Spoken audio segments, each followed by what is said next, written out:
देखिए, कल के माननीय गृह मंत्री जी के भाषण में इतनी नफरत आम आदमी पार्टी के लिए, इतनी दुर्भावना अरविंद केजरीवाल जी के लिए नज़र आई, जो राजनीति के शिष्टाचार में जिसका कोई स्थान नहीं है।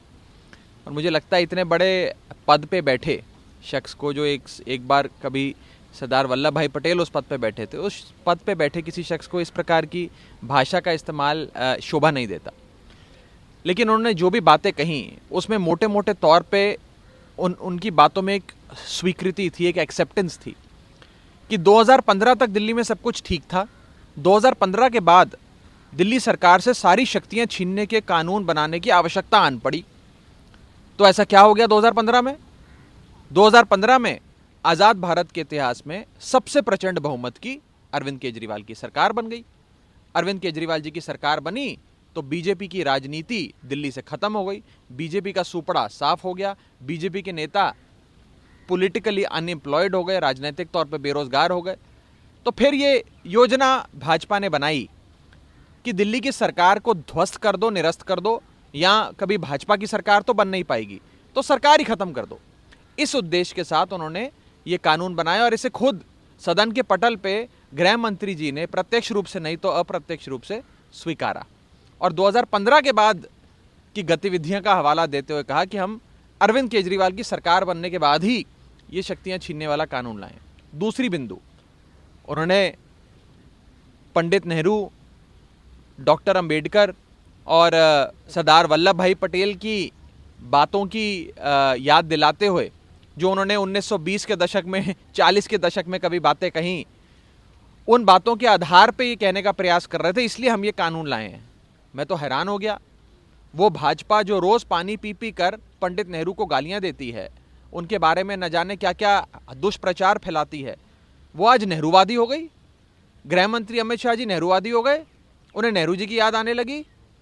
मैं गृह मंत्री जी को और भाजपा को कहना चाहता हूं, नेहरूवादी ना होइए, आप अडवाणीवादी हो जाइए, आप अटल बिहारी वाजपेयी वादी हो जाइए, क्योंकि ये वाजपेयी जी और अडवाणी जी 77 से लेकर 2015 तक लगभग 40 साल संघर्ष करते रहे कि दिल्ली को पूर्ण राज्य का दर्जा मिले, दिल्ली में एक अपनी राज्य की शक्तिशाली सरकार हो जिसके पास सारी शक्तियां हो।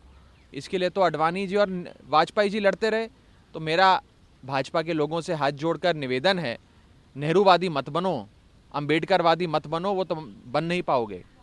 तुम अडवाणीवादी बन जाओ, वाजपेयीवादी बन जाओ और उनकी जो बातें हैं उन पे अमल करो। दिल्ली को पूर्ण राज्य का दर्जा दो, दिल्ली से सारी शक्तियां छीनो मत। और 1977 से लेकर 2015 तक दिल्ली के अपने हर चुनावी मैनिफेस्टो में बीजेपी ने कहा हम दिल्ली को पूर्ण राज्य का दर्जा देंगे। अपनी राष्ट्रीय कार्यकारिणी की बैठकों में रेजोल्यूशन पास करके, प्रस्ताव पारित कर कर ये कहा कि हम दिल्ली को पूर्ण राज्य का दर्जा देंगे। यहां तक कि इनके बहुत ही सीनियर नेता, जिनको अब इन लोगों ने मार्गदर्शक मंडल में स्थान दे दिया है, लाल कृष्ण आडवाणी साहब, वो जब देश के उप प्रधानमंत्री थे, डिप्टी प्राइम मिनिस्टर थे, तब वो दिल्ली को पूर्ण राज्य का दर्जा देने के लिए एक बिल, दिल्ली स्टेटूट बिल 2003 पार्लियामेंट में भी लाए थे।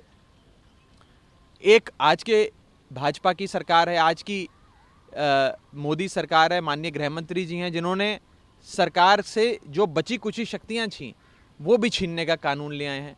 तो एक तरफ वाजपेयी जी और अडवाणी जी की भाजपा थी, एक तरफ मोदी जी, अमित शाह जी की भाजपा है। लोग देख रहे हैं और लोग भाजपा का दोहरा चरित्र भी देख रहे हैं। इसके बाद लगातार इस पर प्रतिक्रिया आपके नेता अरविंद केजरीवाल ने भी कहा कि एक तरह से उनके मन में इंडिया अलायंस के प्रति दुर्भावना थी, वो सब व्यक्त हुई। गृह मंत्री ने भी इसे लेकर कांग्रेस पार्टी को सचेत किया कि आज आप लोग इनका सपोर्ट कर रहे हैं, लेकिन जब बिल पास होगा तो सबसे पहले इंडिया ब्लॉक को छोड़कर यही भागेंगे। देखिए, जब से इंडिया ब्लॉक का गठन हुआ और उसका नाम सामने आया है, बीजेपी लगातार इंडिया ब्लॉक में दरार डालने की कोशिश कर रही है। कभी हमारे नाम को लेकर विवादित और अपमानजनक बयान देती है, हमारे इंडिया शब्द को कभी किसी आतंकवादी संगठन से जोड़ के दिखाने का प्रयास करती है, कभी अंग्रेज़ों की लुटेरी कंपनी ईस्ट इंडिया से जोड़ देती है। मैं भारतीय जनता पार्टी वालों को कहना चाहूँगा, हमारे बीच दरार डालने का काम मत करो। हमारा गठबंधन अटूट है, हम सब साथ हैं और हम लोग साथ विचारधाराओं को और मतभेदों को, मनभेदों को और महत्वाकांक्षाओं को एक प्रकार से पीछे करके राष्ट्र हित में साथ आए हैं कि देश को बचाना है, देश को बेरोजगारी से, महंगाई से बचाना है। और देश को बचाने के लिए जैसे 77 के दशक में एक जनता पार्टी के बैनर के तहत जनसंघी और वामपंथी, कम्युनिस्ट और सोशलिस्ट सारी विचारधारा के लोग साथ आए थे, उससे भी ज़्यादा शक्तिशाली, मजबूत और अटूट गठबंधन 2023-24 के चुनाव के लिए ये इंडिया ब्लॉक बना है। गृह मंत्री के अनुसार इसके बावजूद प्रधानमंत्री मोदी तीसरी बार चुनकर आएंगे और नरेंद्र मोदी प्रधानमंत्री बनेंगे।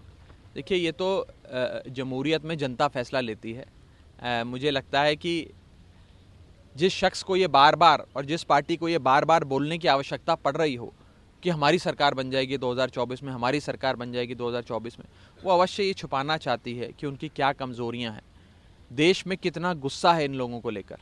देश का युवा पूछ रहा है कि हर साल 2 करोड़ नौकरियों का वादा आपने किया था, वो कहाँ गए? हर शख्स के बैंक अकाउंट में 15 लाख रुपए डालने का वादा किया था, वो कहाँ गया? सामाजिक कल्याण का वादा किया था, वो कहाँ गया? देश में अमन, प्यार, शांति, भाईचारे का वादा किया था, वो कहाँ गया? और बुनियादी चीज़ें, बिजली, पानी, शिक्षा, स्वास्थ्य छोड़ दीजिए, हमारे देश में कम से कम कानून व्यवस्था तो ठीक ठाक थी। आज तो भाजपा शासित प्रदेश जल रहे हैं, हरियाणा जल रहा है, सांप्रदायिकता से प्रेरित वहाँ पे हिंसा हो रही है, मणिपुर जल रहा है, 2 समुदाय के बीच में भयंकर भीषण लड़ाई हो रही है, न जाने कि कितने लोग मौत के घाट उतर गए। ये देश भाजपा के हाथों सुरक्षित नहीं है। अगर भारत को बचाना है तो भाजपा से छुटकारा चाहिए। नमस्कार, मैं हूं मानक गुप्ता। अगर आपको हमारा ये वीडियो पसंद आया हो तो इसे लाइक और शेयर जरूर करें, और हाँ, हमें सब्सक्राइब और फॉलो करना ना भूलें ताकि आप देश और दुनिया की कोई खबर मिस ना करें। तो जुड़े रहिए हमारे साथ और देखते रहिए न्यूज़ 24।